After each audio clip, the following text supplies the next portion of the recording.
Hermanos queridos, buenos días. Qué bueno poder reunirnos. Estamos en un mes especial y es el mes. ¿Alguien recuerda cómo se llama este mes? ¿El mes de marzo? ¿Sí? ¿Cómo se llama este mes? El mes misionero, exactamente. Y estamos orando para que a través de todo lo que se realice en los tiempos que estamos juntos, los domingos, tú y yo podamos ser desafiados a la labor misionera. Y el anterior culto nos contaba Mati de dónde empieza esta labor misionera y es dónde.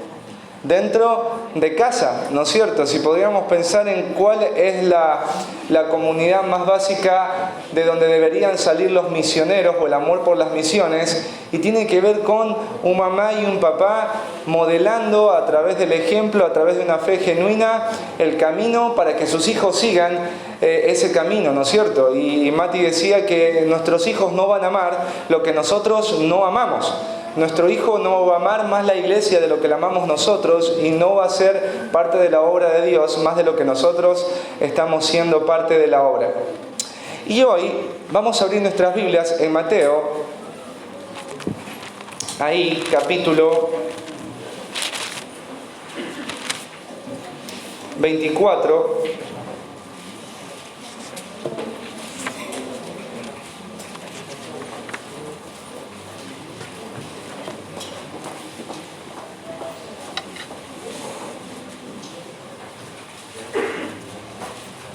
Y la idea de hoy es que tú y yo seamos desafiados en relación a qué es lo que deberíamos estar haciendo mientras esperamos el evento más especial de todos los tiempos.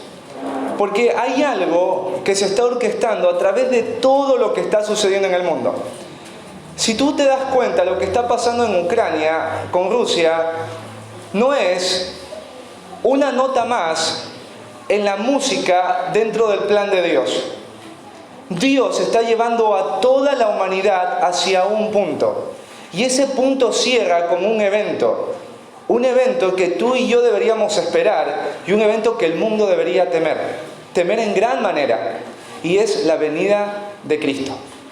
Ahí en el capítulo 24...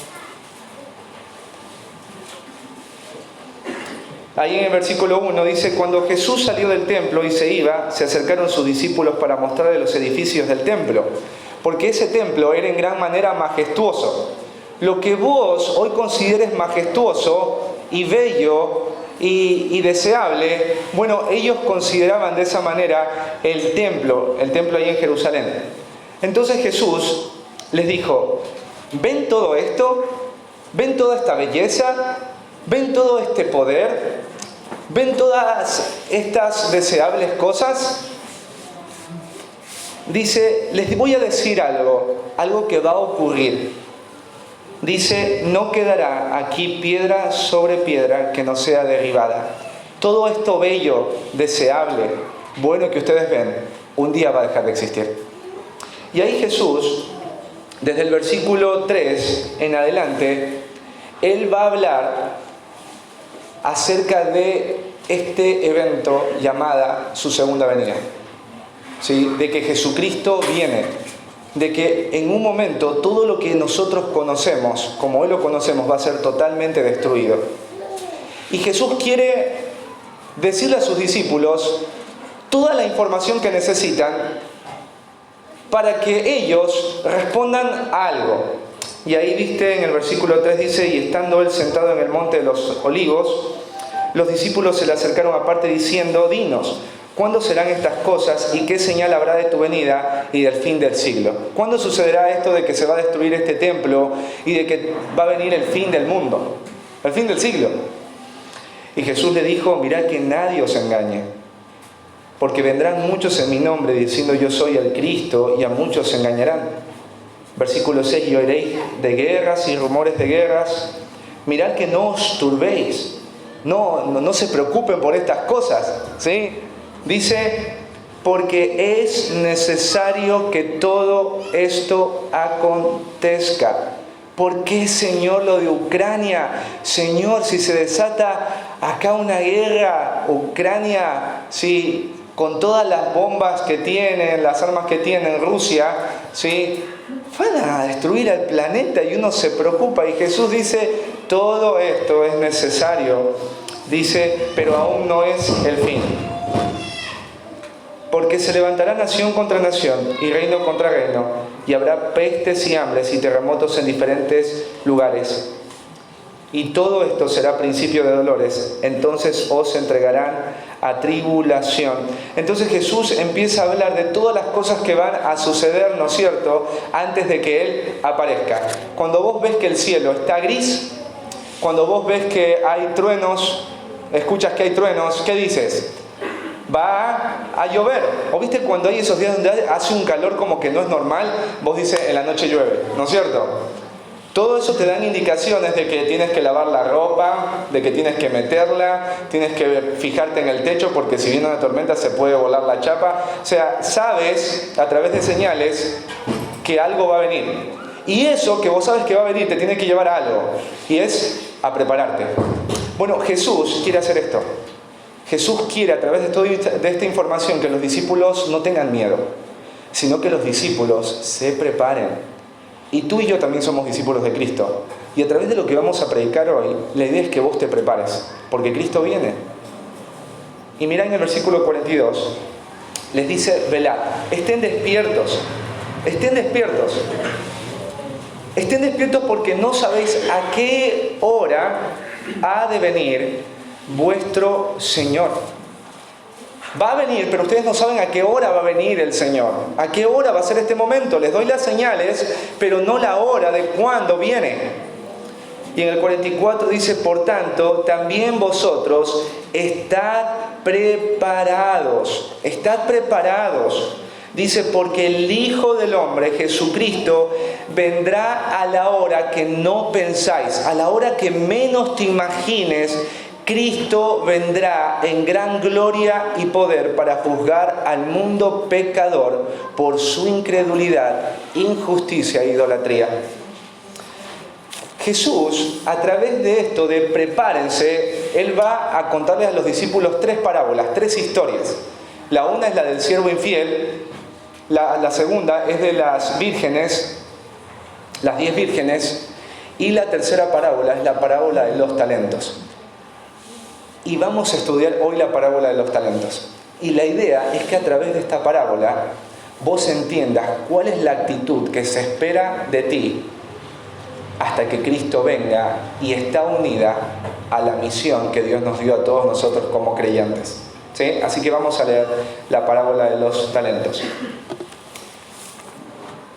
¿Sí? Dice, porque el reino de los cielos es como un hombre que yéndose lejos llamó a sus siervos y les entregó sus bienes. Entonces aquí empieza la historia donde hay un hombre, ¿sí? No nos interesa el nombre de este hombre, pero dice que este hombre se iba a ir lejos. Y cuando dice lejos, significa a un lugar que está muy distante del lugar donde él está viviendo.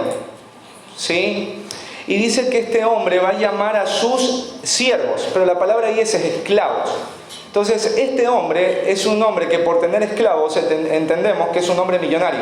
Es un hombre que tiene bastantes posibilidades, porque no solo tiene un esclavo, tiene varios esclavos. Un esclavo en el tiempo de Jesús era alguien que era comprado en un mercado, como ir a la feria. Entonces, vos comprabas un esclavo como comprabas una propiedad. Y tú tenías un papel en donde en ese papel se registraba que esa persona era tu esclavo. ¿Y el esclavo para qué era comprado? Bueno, el esclavo era comprado para hacer todo lo que su señor le mande hacer. El esclavo no tenía voto, no tenía voz. Es más, la recompensa del esclavo era hacer lo que su amo le había mandado hacer. Porque un esclavo no ganaba dinero. Un esclavo estaba ahí para servir. Entonces, como servidor, él tenía que ser hallado fiel delante de su amo. Así que dice que este amo va a hacer algo. Les va a confiar a sus esclavos sus bienes. Lo que a él le pertenece lo va a poner en la mano de todos aquellos que él compró. Es una responsabilidad sumamente grande, pero a través de esto el amo está manifestando que él tiene una confianza muy grande en sus esclavos, porque les está dando sus bienes. Y en el versículo 15 nos cuenta qué tipo de bienes el amo les estaba dando a estos siervos. Y son 3 los siervos. Dice que a un siervo le dio 5 talentos, y a otros le dio 2, y a otro le dio 1 talento. A cada uno conforme a su capacidad, y luego se fue lejos.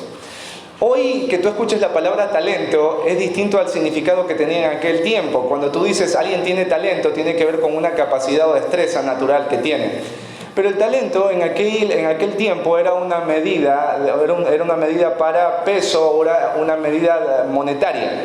Y en el sentido de la parábola es una unidad monetaria, la más alta. Para que te des cuenta, un talento era equivalente a 6.000 denarios. Y un denario era el sueldo de un albañil. ¿Sí? El sueldo de un albañil diario.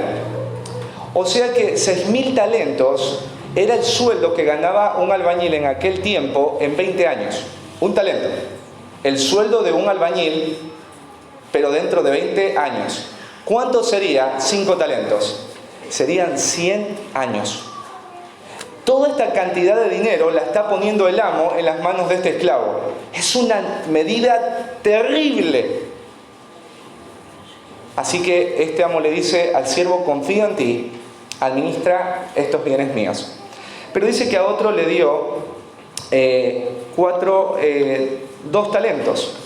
Y 2 talentos representaba el trabajo de un albañil de 40 años. Es también bastante dinero. Y al otro dice que le dio solamente 1 talento, o sea, 20 años de salario de un albañil. Es mucho dinero. Pero este amo es un amo empático. Él es bueno, él los conoce. Él sabe de qué pata cojea cada esclavo, y él sabe la capacidad de cada uno de ellos. Y dice que a cada uno le dio conforme a su capacidad. A cada uno le dio conforme a lo que podía manejar. Al que le dio 5, no se lo dio porque sí, sino que lo miró, lo contempló y dijo: este esclavo mío yo lo conozco porque yo lo compré. Sí, yo sé sus mañas, sus capacidades. Así que a él le voy a dar 5 porque yo sé que él va a ser fiel con 5. Y al que le dio 1, él veía que este siervo iba a poder manejar solamente 1. A cada uno le dio conforme a su capacidad y dice que se fue lejos. Acá el amo no está declarando cuándo él vuelve. Él está diciendo: me voy lejos.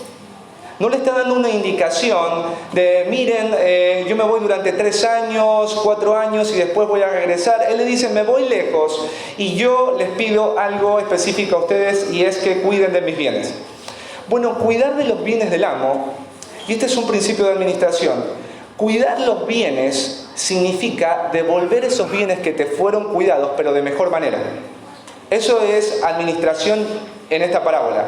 Ellos no tenían solamente que evitar que estos bienes sean robados o se pierdan, sino que estos siervos tenían que devolver de mejor manera esos bienes, tenían que multiplicarlos, ¿sí? Tenían que hacer que abunden, que florezcan, que se hagan más.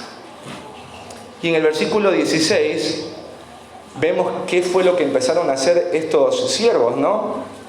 Dice: y el que había recibido 5 talentos fue y negoció con ellos. ¿Sí? Bueno, la palabra negociar tiene que ver con comerciar, con invertir. Y para alguien que es negociante, entiende que para hacer negocios, vos no vas a hacer negocios si te quedas parado.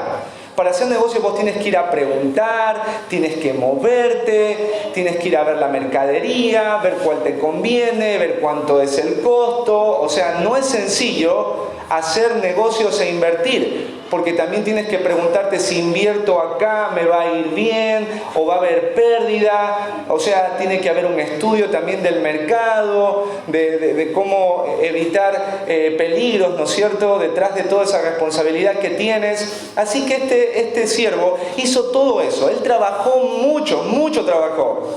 Y dice que ganó otros 5 talentos. Es interesante porque el amo no les dijo que tenían que duplicar la cantidad. Nunca les dijo eso. Les dijo, cuiden de mis bienes. Pero este siervo va a hacer algo que el amo nunca le pidió. Va a doblar la cantidad. Y es tremendo porque si le dio mucho, imagínate, son 100 años de salario. Imagínate duplicar 100 años de salario más. Tiene que haber del otro lado un trabajo sumamente esforzado y tiene que haber inteligencia y capacidad en este hombre para haber desarrollado todo esto. Pero él lo hizo. Asimismo, dice el versículo 17, el que había recibido 2, ganó también otros 2. Le dice que ganó, o sea que logró hacer lo mismo que el primero. Él se movió, se levantó de donde estaba, empezó a buscarle la vuelta. Esto habrá implicado inversión de tiempo, de energías, habrá habido cansancio. Y dice que por causa de su trabajo, él ganó. Él ganó. ¿Cuánto ganó? Dice, otros 2 talentos. ¿Sí? Duplicó la cantidad. Pero dice el versículo 18... dice, pero el que había recibido 1, el que había recibido la cantidad mínima, dice que él cavó en la tierra y escondió el dinero de su señor. Aquí vemos que el tercero hizo algo extraño, tomó una pala, hizo un agujero y escondió allí el dinero de su señor. En aquel tiempo, cuando alguien quería guardar sus tesoros, hacía eso, iba a un campo distante, desconocido, y ahí hacía un hueco y ahí ponía esa cantidad, ¿no es cierto?, para guardar el dinero que tenía, ¿no es cierto? Y uno diría, bueno, ese hombre está haciendo esto porque quiere guardar ese dinero. Y sería bueno verlo de esa manera, pero no es lo que su amo le dijo. Su amo le dijo, tú tienes que cuidar mis bienes, y cuidar los bienes significa entregármelos de mejor manera de lo que yo te las di. Este siervo, si tú te pones a pensar, si nosotros hubiésemos tenido a los 3 siervos en el lugar, tú hubieses visto a los 2 siervos moviéndose por la rotonda, yendo a 11, viste, viniendo, saliendo muy de madrugada de la casa, volviendo muy tarde, ¿no es cierto?, con paquetes de mercadería, yendo a todas las ferias, viste, la de Oro Verde, todas las ferias que hay alrededor, vendiendo. Y el otro, ¿cómo hubiese sido hallado? Bueno, él no estaba cansado. Él no estaba de aquí para allá como los otros 2 siervos. Él estaba relajado, cómodo y sin ningún tipo de presión. Porque todos quisiéramos la vida del tercer siervo, ¿no es cierto? Escondí el dinero, ¿sí? Nadie conoce dónde está. ¿Y yo qué voy a hacer el tiempo restante? Mientras los otros estaban laburando para el amo, ¿para quién estuvo trabajando este siervo? Para sí mismo. No estaba trabajando para su amo, sino para sí mismo. Y este siervo estaba haciendo algo contrario a lo que se espera de un siervo, porque ahí, por ejemplo, en Colosenses, no lo busquen, dice, siervos, esclavos, obedeced en todo a vuestros amos terrenales, no sirviendo al ojo como los que quieren agradar a los hombres, sino con un corazón sincero, temiendo a Dios. O sea, un siervo tenía que obedecer en todo a la voz de su amo. ¿Por qué? Porque esta era la manera de honrar a su amo, pero también la manera de honrar a Dios. Entonces, un siervo que hacía lo que su señor le decía, era alguien que tenía temor de Dios. Y en Efesios también dice, siervos, esclavos, obedeced a vuestros amos terrenales con temor y temblor y con sencillez de corazón. O sea, con un corazón humilde. No un siervo rebelde que se niega a hacer de manera inmediata y gozosa la labor que su amo le ha encomendado. En el versículo 19 viene el momento que los 2 siervos habrán estado esperando. El momento, dice, cuando viene su señor. Dice, después de mucho tiempo. O sea, parece que pasó muchos años. Imagínate, muchos años pasaron. Y dice que apareció el señor de aquellos siervos. Muchas gracias, Lilo. El señor de aquellos siervos, dice, y arregló cuentas con ellos. ¿Sí? Es como cuando vos te vas con tu esposo y tus hijos son grandes y a cada uno le das una orden, ¿no es cierto? Y le das una hojita para que cada uno haga lo que tiene que hacer mientras vos estás lejos. Entonces cuando vos vienes, ¿qué pasa? Les vas a pedir cuentas de lo que les dijiste a cada uno que tenía que hacer. Bueno, esa es la imagen más o menos de la de este amo con estos siervos. Él viene, se sienta en la mesa y empieza a llamar a cada uno para rendir cuentas. ¿Qué es rendir cuentas? ¿Qué hiciste con lo que te di y dónde está? ¿Qué hiciste con lo que te di y dónde está? Así que llegando el que había recibido 5 talentos, ¿qué pasó? Trajo otros 5 talentos, ¿sí? Diciendo, Señor. Y esta palabra Señor es interesante porque este siervo reconoce que este amo es su Señor, ¿sí? Jesús dijo, ¿para qué me llaman ustedes Señor, Señor, si no hacen lo que yo les digo? Entonces, este amo, este siervo, no era alguien que tenía el conocimiento de que esa persona parada delante de él era su Señor, sino que estaba convencido que él era su Señor. Y como estaba convencido de eso, ¿qué hacía? Y bueno, tenía que obedecer en todo a su Señor. Y él está ahí delante de su amo y le está diciendo, amo, mira, tú me entregaste 5 y ahora te quiero decir que no tengo 5, ahora tengo 10 talentos. 10 talentos. Aquí tienes, dice, he ganado otros 5 talentos sobre ellos. Esa fue la rendición de cuentas del primero. ¿Y qué le dice su señor? Su señor le dijo, bien. Esta expresión de bien tiene que ver con el contentamiento de este amo al ver lo que había sucedido con su siervo. Y este amo, mirá, va a identificar 2 cosas, el corazón y el carácter de este siervo. Le va a decir, buen siervo y fiel. La palabra bueno tiene que ver con alguien que internamente está inclinado a lo que es justo. Este amo está reconociendo que a través de la actitud de este siervo tiene un buen corazón. Tiene un corazón humilde y sencillo. Y dice, y fiel. O sea, tiene que ver con el carácter de alguien que es diligente, no un perezoso, no alguien que hizo las cosas a medias, sino alguien que trabajó esforzada y arduamente por el trabajo y la tarea que le había dado su Señor. Y le dice, sobre poco has sido fiel, sobre mucho te pondré, entra en el gozo de tu Señor. Todo esto que está escuchando este siervo es como que es muy fuerte para él, porque sabes que este siervo no hizo lo que hizo porque iba a ser elogiado por su Señor. Este siervo no hizo esto porque él esperaba que al regreso de su amo le dé algo. Porque la recompensa del siervo es escuchar que su amo le está diciendo, hiciste bien lo que tenías que hacer. Y ese es el regalo y el dinero y el salario del siervo. Pero acá el amo le está diciendo, yo te di poco. Y uno dice, ¿poco? Imagínate, 100 años de salario. ¿Es poco? Dice, es poco para lo mucho que yo hoy te voy a dar.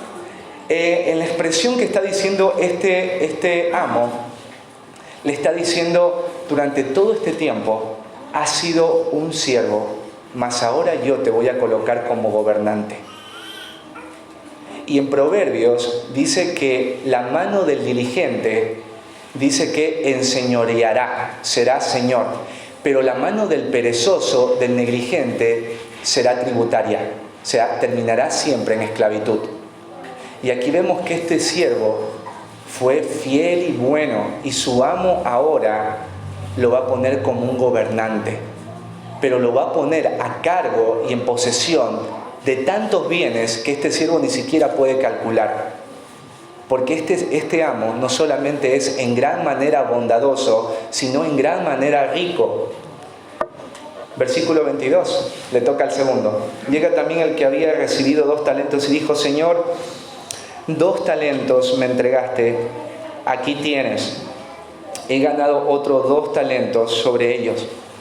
Lo mismo que el primero, ¿sí? Señor, me diste 2, ¿sí? Pero he trabajado y me he esforzado por entregarte otros 2. Acá está. Este siervo no está diciendo, bueno, ¿y qué me vas a dar? No, este siervo solamente está contento por entregar lo que sabe que es de su Señor. de haber cuidado y administrado bien los bienes de aquel que lo compró en el mercado de esclavos. Su señor le dijo: bien, buen siervo fiel, sobre poco has sido fiel, sobre mucho te pondré, entra en el gozo de tu señor. ¿Sabes? En ningún momento el amo está elogiando la capacidad que ellos tuvieron para multiplicar el dinero. En ningún momento. Y tampoco está elogiando la cantidad de dinero. No elogia ni la capacidad, no elogia la cantidad que ellos produjeron. Elogia ¿qué cosa? El carácter. Fueron fieles, y como fueron fieles, yo sobre mucho les pondré. Pero el mayor premio de este siervo es que su amo le diga: entra en el gozo de tu Señor. Esta es una expresión de ven a celebrar conmigo y ven a tener comunión conmigo. En el mundo antiguo era muy extraño que si vos eras un señor, vos llames a tu esclavo a comer contigo. Era muy extraño porque la servidumbre tiene un lugar preparado para comer con la servidumbre. No era normal que un siervo coma con su amo. Pero el amo le está diciendo acá: ahora te vas a sentar conmigo y vas a celebrar conmigo. Vas a estar cerca de mí. Esa es tu recompensa, tu mayor recompensa. Pero dice el tercero, yo creo que estaba muy nervioso. Ponete en los zapatos del tercero, es terrible. Porque pasó mucho tiempo y él, en lugar de haber hecho lo que hizo, vivió para sí, ¿no? Así que dice: llegando también el que había recibido un talento, dijo: Señor, ya desde acá, sí, 3 goles a él, ¿no es cierto? En pérdida. Señor, si soy tu Señor, ¿por qué no hiciste lo que tenías que hacer si soy tu Señor? Te conocía, dice, que eres hombre duro, que ciegas donde no sembraste y recoges donde no esparciste. Este siervo tenía una imagen desfigurada de quién era su Señor. Le dice: tú eres un hombre cruel, un hombre duro, que te aprovechas de la gente porque vos tomas lo que no es tuyo. Pones a trabajar a gente para que el fruto de ese trabajo lo disfrutes tú y no nosotros. Tenía una imagen desfigurada de su Señor. Y dice que esto lo llevó a una actitud incorrecta. Como tú eres un hombre duro y cruel, dice: yo hice algo, tuve miedo. Y fui y escondí tu talento en la tierra, aquí tienes lo que es tuyo. Pero respondiendo su Señor le dijo: siervo malo y negligente. Acá no va a elogiar, sino va a confrontar el corazón y el carácter. Vos sos malo. La palabra malo, no solamente, ¿viste cuando hay alguien que hace algo por ahí no intencionalmente que dañó a otro? ¿Sí? Esa es una persona mala. Pero acá la expresión malo tiene que ver con alguien perverso. O sea, alguien que le gusta hacer lo malo. Le está diciendo: siervo, vos sos perverso. Tu corazón es así. Estás inclinado hacia lo malo. Y le dice: innegligente, perezoso, ocioso, falto de juicio. Y va a utilizar el mismo argumento para decirle: lo que vos me estás diciendo es un chamullo. Porque dice: si tú sabías, no es que el siervo era así, no es que el amo era esto, pero dice: si tú tenías esa imagen de mí, si tú sabías, dice ahí el versículo 26, que ciego donde no sembré, que recojo donde no esparcí, eso debió llevarte no a esconder el talento, sino, dice el versículo 27, debías haber dado mi dinero, aunque sea a los banqueros, para que al venir yo hubiera recibido lo que es mío con los intereses. O sea, la labor más mínima que pudo haber hecho este siervo para multiplicar los bienes de su amo, él no hizo. ¿Y qué incurría? Iba al banco, le decía al banquero: acá está un talento. El banquero le decía: acá está tu certificado. Bueno, regresar cuando tu patrón regrese. Y se iba. Eso mínimo tenía que hacer este siervo, pero ni eso mínimo hizo, porque era malo y negligente. No es que no tenía capacidad, no es que se le dificultó por las circunstancias, porque la persona perezosa y negligente siempre tiene excusas para no hacer lo que tiene que hacer. Y la Biblia marca terriblemente este pasaje en cuanto al tema del carácter. Y dijo Pablo, en lo que requiere diligencia, no perezosos. En lo que sabes que es importante, no seas negligente, no seas perezoso. Pero vemos acá que el problema es el corazón. El problema es el corazón de este siervo, no es el amo, no son sus compañeros, es su corazón, es malo y negligente. En el versículo 28 viene el juicio para este siervo. Le dicen, quítenle, sáquenle algo a este siervo negligente y malo. El talento que tenía, quítenselo. Y denle el talento al que tiene 10 talentos. El que tenía más, terminó recibiendo más. Y el que tenía poco, lo poco que tenía, lo terminó perdiendo. Y eso dice el versículo 29. Y en el 30 dice, y al siervo inútil, al siervo que no sirve para nada, al siervo vano, echadle en las tinieblas de afuera, allí será el lloro y el crujir de dientes. ¿Qué quería enseñarnos Jesús? ¿Y qué quería enseñarle Jesús a los discípulos? ¿Sí? A través de esta parábola. Es la fidelidad en la oportunidad que Dios te da en una sola vida que tienes para servirle con todo lo que le ha puesto en tus manos. Ese es el mensaje de la parábola. Y vamos a analizarla. Jesús, ¿quién es? La Biblia dice que Él es nuestro amo y Él es nuestro Señor. Vamos a ir a Romanos 14, 7, 9.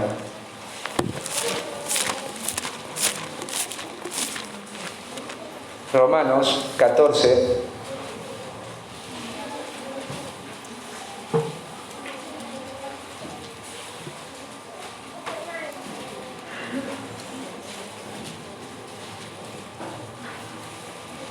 dice, porque ninguno de nosotros vive para sí.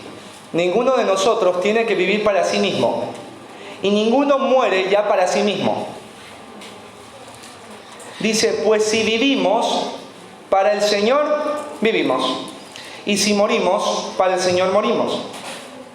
Así que, o así pues, sea que vivamos o que muramos, dice, del Señor somos. Como somos del Señor, vivimos para el Señor, y si tenemos que morir, morimos para el Señor. ¿Por qué tengo que hacer esto? Porque Cristo para esto murió y resucitó. Este es el propósito de la muerte de Jesús. Para esto Jesús murió y resucitó. Y volvió a vivir. Para ser Señor, así de los muertos como de los que viven. Para ser Señor. ¿Qué es ser un Señor? Un Señor es alguien que te dice lo que tienes que hacer en la vida. Un Señor es alguien para el cual debes de vivir. Un Señor es alguien para el cual tienes que usar lo que tienes. No para ti, sino para ese Señor. ¿Por qué Jesús es Señor? Porque Jesús a ti y a mí nos compró del mercado de esclavos. Nosotros éramos esclavos del pecado. Y para sacarnos de la esclavitud de ese mercado, Jesús tuvo que pagar un precio altísimo. Y fue su propia vida. ¿Para qué Jesús pagó tanto precio por ti y por mí? Para lo mismo que un esclavo en aquel tiempo era sacado del mercado de esclavos. O sea, cuando un esclavo era comprado en ese mercado, él decía, ahora soy libre. No hacía eso el esclavo. El esclavo sabía que si era comprado por aquel patrón, ahora él tenía que vivir hasta el día de su muerte para aquel que lo compró de ese lugar. ¿Sabes? Hay gente que va a ir al infierno porque vieron a Jesús solo como Salvador, pero no como Señor. Vuelvo a repetir, hay gente que va a ir al infierno por ver a Jesús como Salvador, pero no como Señor. Hay muchos que dicen, Jesús me salvó. Jesús me salvó. Y vos le hablas de la salvación de Jesús y lloran. Y vos le hablas de la salvación de Jesús y de verdad se conmueven. A Jesús no le interesa ser tu Salvador si no es tu Señor. Porque Él te salvó de ese mercado de esclavos, pero no para que sigas viviendo para ti. Él te salvó para que vivas para Él y mueras para Él y te gastes por Él y lo que tienes por Él y para Él, porque Él te sacó de ese lugar. ¿Dónde está Jesús? Él hizo un largo viaje. ¿Dónde está Jesús? El libro de Hebreos dice que Jesús está delante de la presencia de Dios, intercediendo por cada uno de nosotros. Está en un lugar muy lejano. Y ahí en Mateo, vamos a Mateo.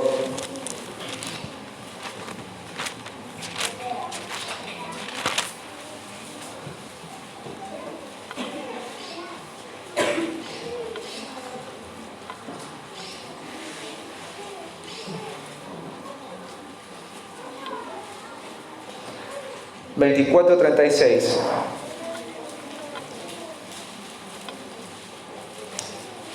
Y todo esto está en el contexto de la venida del Hijo de Dios, de Cristo.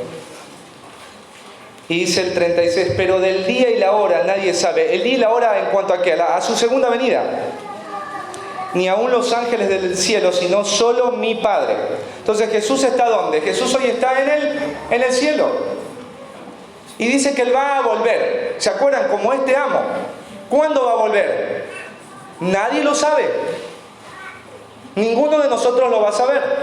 Si ves en alguna predicación del YouTube que alguien sabe cuándo viene Cristo, ¿sí? No escuches más eso. Porque nadie sabe, ni aún los ángeles. Si los ángeles no saben que están ahí cerca del trono de Dios, cuándo viene Cristo, ¿cómo lo va a saber un ser humano? Nadie sabe cuándo viene Cristo, pero Jesús ahí en el versículo 35 dijo, el cielo y la tierra pasarán, pero mis palabras nunca. Si yo digo que vengo, vengo, pero va a venir a la hora que menos uno espera. Y ahí Jesús va a poner el contraste entre cómo fue la venida del juicio en los tiempos de Noé. ¿Cómo eran los tiempos de Noé antes de que venga el diluvio? Mira, dice ahí, mas como en los días de Noé, versículo 37, así será la venida del Hijo del Hombre. Porque como en los días de Noé, antes del diluvio, estaban comiendo y bebiendo, casándose y dándose en casamiento, hasta el día en que Noé entró en el arca.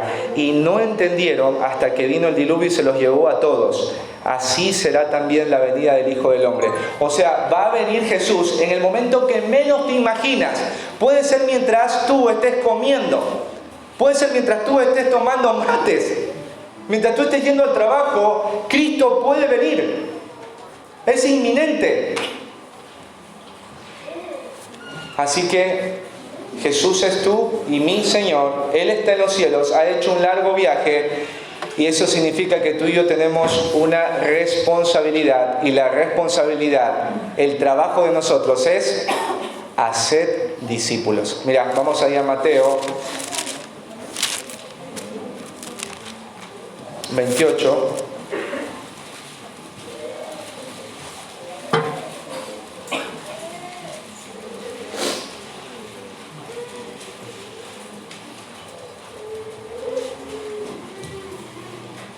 Dice, por tanto, id y haced discípulos a todas las naciones, versículos 19 y 20, bautizándolos en el nombre del Padre y del Hijo y del Espíritu Santo, enseñándoles que guarden todas las cosas que os he mandado. Y aquí yo estoy con vosotros todos los días hasta el fin del mundo. Amén. La gran comisión, ¿para quiénes son? Solo para aquellos que son verdaderos discípulos. Solo un discípulo le interesa hacer discípulos. La persona que no cree en Jesús no hace discípulos. ¿Entendés? Si yo estoy en la iglesia durante 10 años y yo no tengo el deseo de invertir mi vida en otros para que conozcan a Jesús y maduren a la imagen de Cristo, yo no soy discípulo. Usted puede haber sido bautizado, usted puede haber venido durante años, pero si no tienes ese deseo y no hay obediencia hacia eso, sos y yo sería un siervo negligente y malo. ¿Qué es hacer un discípulo? Mirá que dice hacer discípulos. Él no los va a hacer sino a través tuyo. si esta iglesia hoy abrazara este mensaje, cada uno de nosotros, Jesús me dijo que tengo que hacer discípulos, ya en la semana evangelizás a alguien. Ya empezás a ver qué hermano de la iglesia no está siendo discipulado por otro y vas a empezar a visitarlo, a acompañarlo, a aconsejarlo, a enseñarle, empezando por casa, porque te lo mandó tu Señor. Así como el amo le dio una misión a estos siervos, este Señor soberano que es Cristo Jesús nos ha dado esta misión. No te podés escapar. Esto no es para los que vienen de Palabra de Vida, los que estudian en el CCP. Esto es para ti si creíste. Todos tienen que hacer discípulo, empezando desde el pastor hasta el niño de 14 años que tomó una decisión por Cristo. Todos tienen que hacer discípulos. La pregunta es, ¿qué nos dio Dios para hacer discípulos? Bueno, vamos a ir a Primera de Pedro.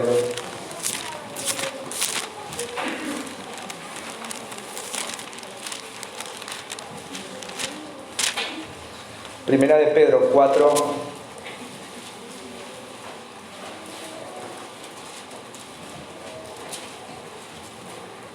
versículo 10 y 11 dice: cada uno, según el don que ha recibido, ministrelo a otros, como buenos administradores de la multiforme gracia de Dios. Si alguno habla, hable conforme a las palabras de Dios. Si alguno ministra, ministre conforme al poder que Dios da, para que en todo sea glorificado por Jesucristo Dios, a quien pertenecen la gloria y el imperio por los siglos de los siglos. Amén. A los siervos, ¿qué les dio el amo? Les dio talentos. ¿Qué dio a la iglesia, a cada uno de nosotros los santos? Jesús. Mirá, hoy acá estamos viendo los dones. Es una capacidad espiritual que Él te dio cuando vos fuiste a Cristo. Todo creyente tiene un don y es tu responsabilidad descubrir el don y desarrollarlo. Pregunta del millón: ¿cómo descubres tu don y lo desarrollas? Sirviendo. No hay otra manera. Pero Dios también nos ha dado a todos, ¿qué cosa? Dinero. Todos tienen dinero. Todos tienen bienes materiales, tienen casas, autos, bicicletas, microondas, televisión. Todos tienen, ¿qué cosa? Conocimientos, electricidad, albañilería, matemáticas, química, ¿sí? Mecánica, influencias. Tú conoces gente en hospitales, conoces gente en escuelas, conoces abogados, conoces médicos. Tienes habilidades, habilidades para tejer, habilidades para cocinar, habilidades para acompañar personas, habilidades para administrar. En la iglesia hay contadores, hay todo. Todo eso que tienes, Dios te lo ha dado para ser discípulos. A un niño el anterior domingo le digo: ¿qué tienes? Porque sabes que cuando Dios envió a Moisés a liberar a los judíos al Egipto, le dijo: ¿qué tienes en la mano? ¿Que acaso Dios no tiene ojos? Sí. Pero Él quiere hacer pensar a Moisés: ¿qué tienes en la mano? Tengo una vara. La vara la voy a usar. ¿Qué tienes en tu mano para ser discípulos? ¿Tienes un auto? ¿Cómo podrías hacer discípulos con un auto? ¿Sabes tejer? ¿Cómo puedes hacer discípulos a través de eso? Un niño en la iglesia dibuja hermoso. Él nos va a sacar de la pobreza. Sí. Hace cómics. Y yo le animaba que Dios le ha dado una capacidad que otros niños no tienen para dibujar. Y le estuve explicando cómo puede utilizar sus dibujos para hacer tarjetas y bendecir a los hermanos para animarlos. ¿Qué tienes en tu mano para hacer discípulos? ¿Qué tienes? Dime qué tienes. Tengo 1 kilo de morcilla. ¿Qué puedes hacer con esa morcilla? Tengo un negocio de... ¿Qué puedes hacer con ese negocio para ser discípulo? Algo tienes que tener. Pobre no sos. Pobre no eres. Ninguno de los que está aquí es pobre. ¿Qué tienes? ¿Tienes una casa? ¿Para qué vas a utilizar tu casa? ¿Tienes un coche? La mamá de Moncho, que en paz descanse y en la gloria del Señor esté, ella venía sola, se iba sola, y muchos tenían autos. ¿Qué pasó? ¿Dónde estuvo tu auto? Todos tienen en esta iglesia todo para ser discípulos. Y sabes que lo que Dios te ha dado no es tuyo.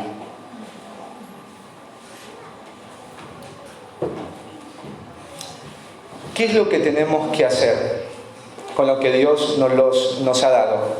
Vamos a ir a 2 de Corintios, capítulo 11.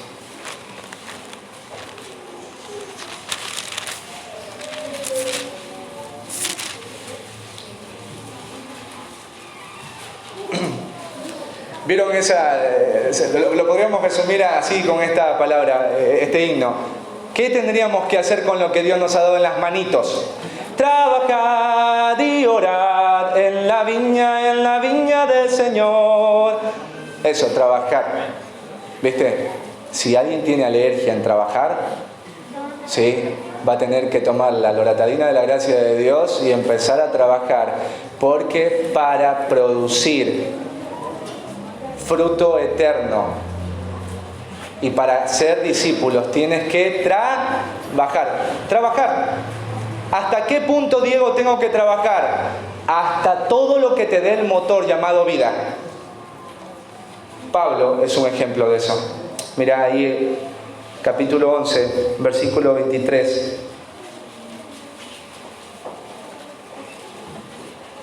Al 27. Dice, son ministros de Cristo, como si estuviera loco hablo, yo más. En trabajos más abundante, en azotes sin número, en cárceles más, en peligros de muerte muchas veces. De los judíos 5 veces he recibido 40 azotes menos uno. 3 veces he sido azotado con varas, 1 vez apedreado, 3 veces he padecido naufragio, 1 noche y 1 día he estado como náufrago en alta mar, en caminos muchas veces, en peligros de ríos, peligros de ladrones, peligros de los de mi nación, peligro de los gentiles, peligros en la ciudad, peligros en el desierto, peligros en el mar, peligros entre falsos hermanos, en trabajo y fatiga, en muchos desvelos, en hambre y sed, en muchos ayunos, en frío y en desnudez. Pablo dice, ¿quieren ustedes una muestra de que soy ministro de Cristo, administrador de la gracia de Dios? Les voy a contar todo lo que por ser ministro he tenido que enfrentar para hacer la labor de mi Señor. Y ahí ves todo lo que un hombre está dispuesto a sufrir por su fidelidad, por causa de su Señor. Tenés que levantarte temprano, levántate.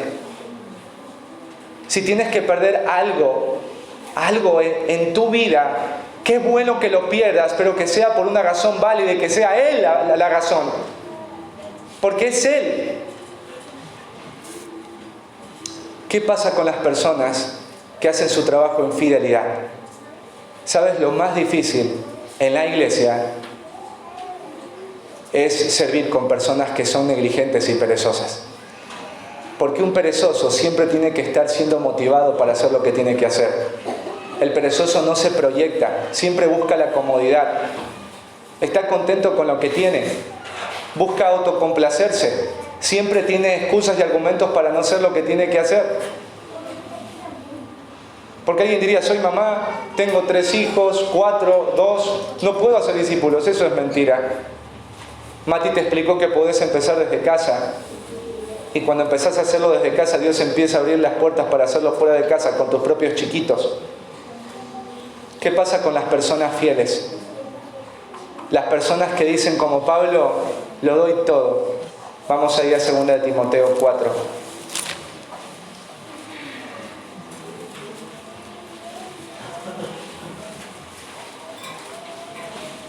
Versículos 7 y 8.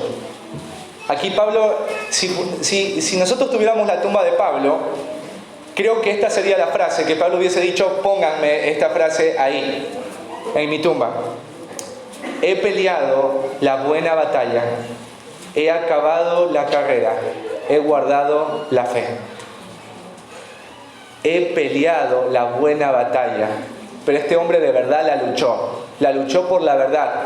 Este hombre no luchó por su familia, no luchó por sus placeres, no luchó por nada que no sea la causa de Dios y Dios. He guardado la fe.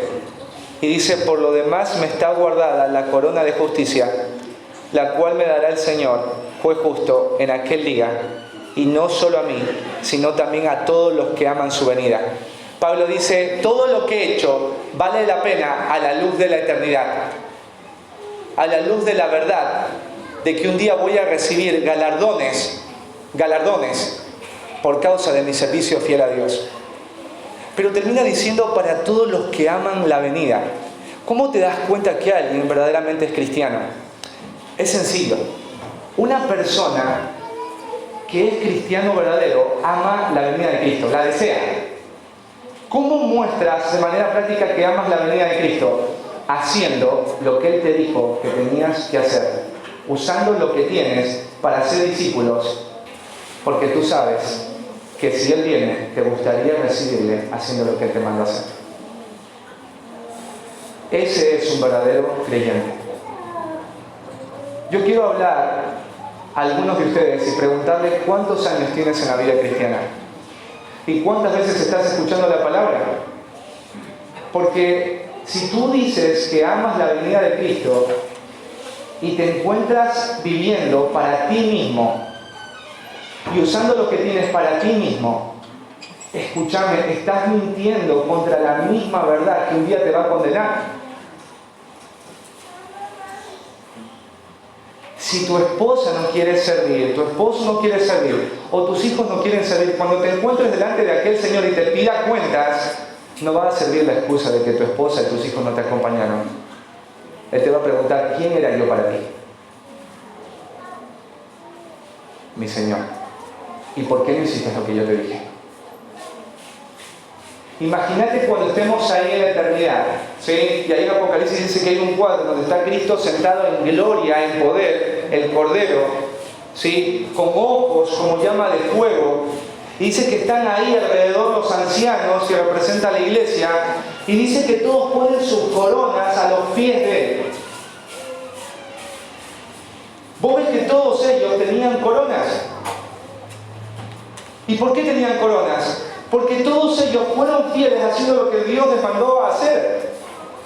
Y esa corona que recibieron las ponen a los pies de quién, de Cristo.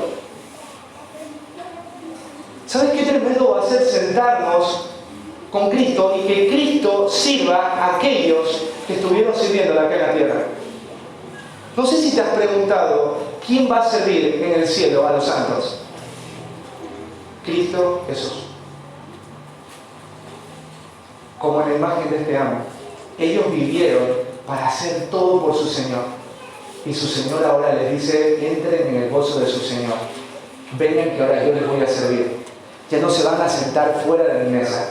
Vengan y siéntense conmigo en mi mesa y disfruten mi banquete. ¿Eso para quién es? Para todos aquellos que realmente creyeron. Si tú estás hoy acá y realmente crees, es el tiempo de invertir. Es el tiempo de entender que lo que tienes en la mano no es tuyo. Escúchame, no es tuyo. Nada de lo que tienes es tuyo. Eres un administrador. Y Dios te va a decir cómo usaste lo que te puse en las manos para extender mi obra acá en la tierra. Qué lindo va a ser presentarte en el cielo y decir, Señor, con todo lo que me diste, hay 20 años atrás mío. Porque cuando vos ves esas almas, valió la pena haberte levantado temprano, no haber disfrutado de un montón de cosas, el que te hayan arruinado algo por servirle a ellos, va a valer todo la pena, porque multiplicaste en la tierra lo que Dios te dio en la vida de personas. Y qué hermoso será escuchar las palabras del Salvador ahí con las manos y sus pies heridos. Buen siervo y fiel. Sobre poco has sido fiel, sobre mucho te pondré. Entra en el gozo de tu Señor. Pero ¿qué pasa con las personas negligentes? ¿Qué pasa con aquellas personas que hoy por hoy están así? Porque muchos de nosotros somos como este siervo negligente. Dios te ha dado habilidades, auto, casa, te ha dado terrenos, te ha dado mucho. Y tú estás ahí con la pala, haciendo el huequito, viviendo para tu pequeño reino. ¿Qué pasa con estas personas? Así como el siervo negligente. ¿Qué mostró el siervo negligente a través de su actitud? Indiferencia. ¿Sí? irresponsabilidad e incredulidad. Y eso es lo que tú y yo mostramos cuando no hacemos lo que tenemos que hacer. El anterior año, ¿qué hiciste con lo que Dios te dijo? ¿Lo multiplicaste o fuiste a cavar un pozo? Y muchos de nosotros diremos, me puse a cavar un pozo. Todo lo guardé para mí. Porque el siervo, vuelvo a repetir, mientras todos estaban trabajando, los dos siervos, ¿qué estuvo haciendo? Viviendo para él. Viviendo para él, cómodo, echado, sin presiones, contento. Pero ahora vemos que viene el dolor. ¿Sabes? Ahí en Mateo, y ahí describe dónde fue echado este siervo. Y dice, donde hay el lloro y el crujir de dientes. ¿Y sabes cuál es la referencia de esa imagen? Es la imagen del infierno. El lloro tiene que ver con dolor y el crujir de dientes tiene que ver con estar padeciendo un dolor insoportable. Porque cuando alguien está padeciendo un dolor insoportable, rechina los dientes del dolor. Una persona que no le sirve a Cristo con su vida y con lo que tiene, es alguien que expresa irresponsabilidad, indiferencia al amo, porque no ama al amo, al Señor. Y tercero, es un incrédulo. Y los incrédulos no heredarán el reino de los cielos. Ahí en Apocalipsis dice, pero los cobardes y los incrédulos. Es la primera cosa en la lista, el cobarde y el incrédulo. El cobarde que no se animó a hacer lo que Dios le había llamado a hacer. ¿Por qué? Porque era incrédulo, porque no creía. Esta iglesia tiene la capacidad de hacer un gran impacto en la matanza. Pero para que eso suceda, todos tenemos que ser siervos buenos y fieles.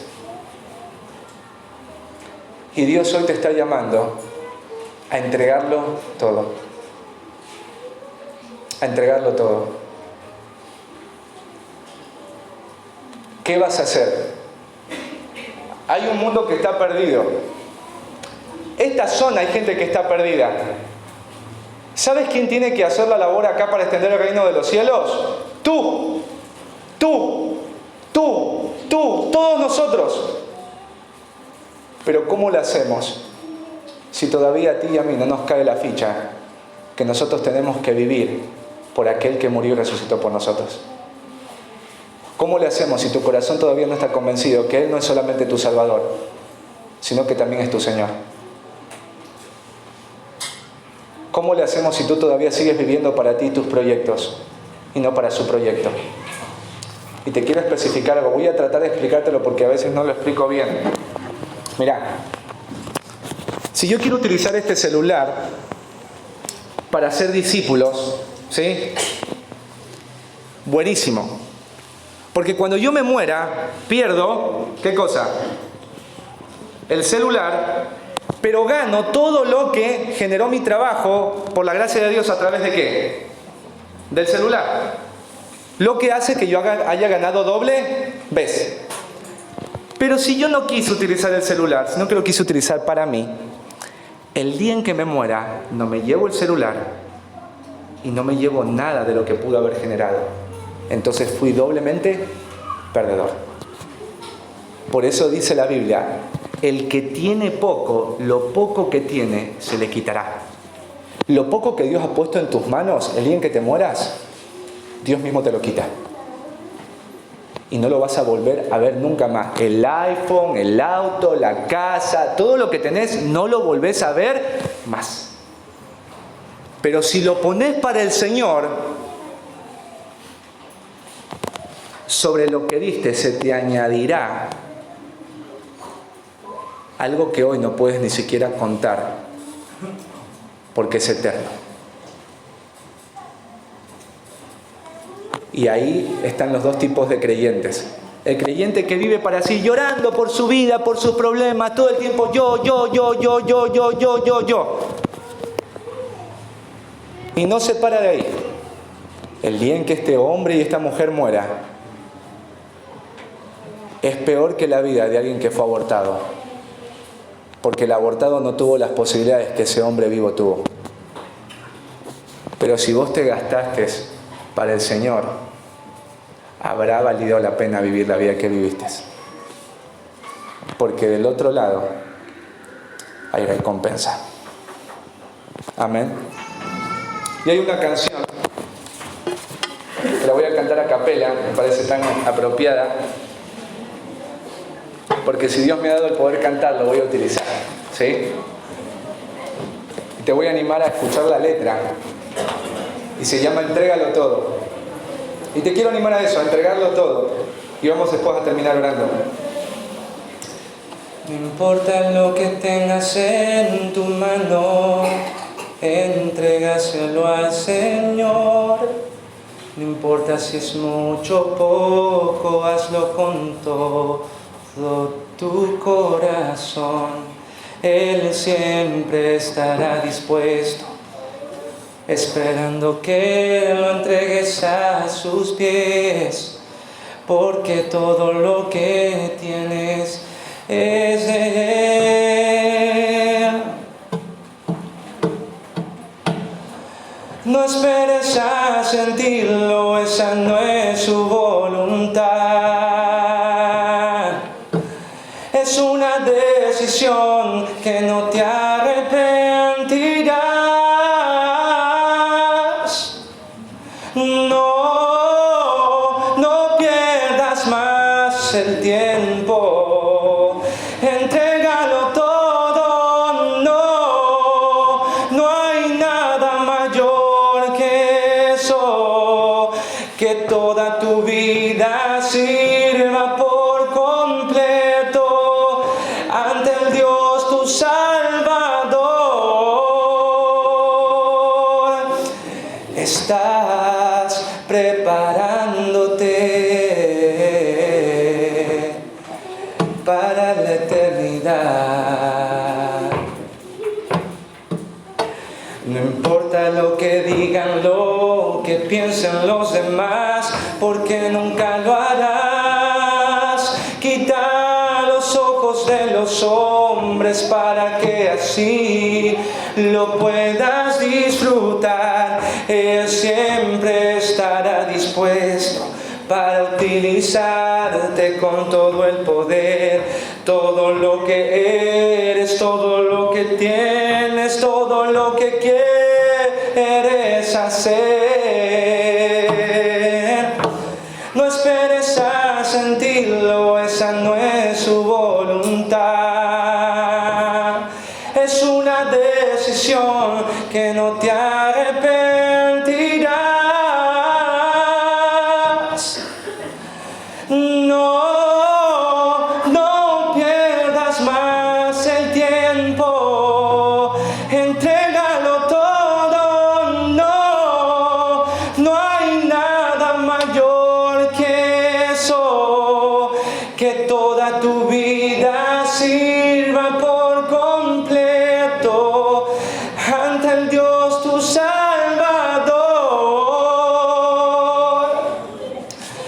Estás preparándote para la eternidad.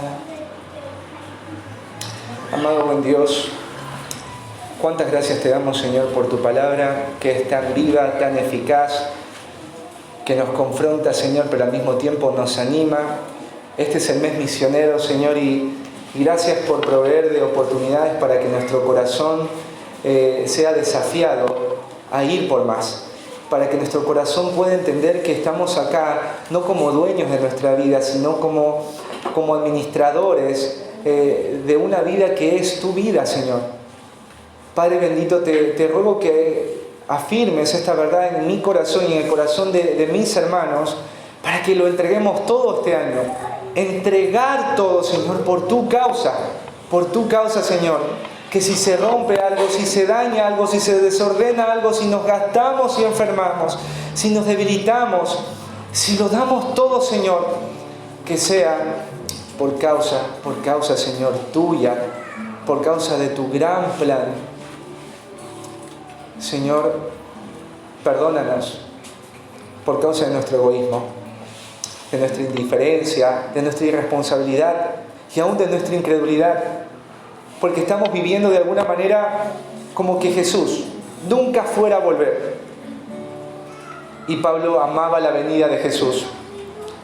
Y el amar la venida de Jesús lo llevaba a pelear la buena batalla de la fe, a correr la carrera, a entregarlo todo. Señor, gracias porque nos has dado tu Espíritu Santo para poner en nosotros el querer como el hacer, para hacer tu buena voluntad. Señor, ayuda a mis hermanos, los que tienen casas, autos, dinero, influencias, capacidades, habilidades. Señor, pon en ellos el querer como el hacer, para que lo pongan todo, Señor, al uso tuyo. No con obligación, no por presión, sino con alegría, porque tú amas al dador alegre. Y damos porque tú nos diste primero. Nos diste a Cristo. Y en Él lo tenemos todo. Bendito sea tu nombre. En Cristo Jesús. Amén.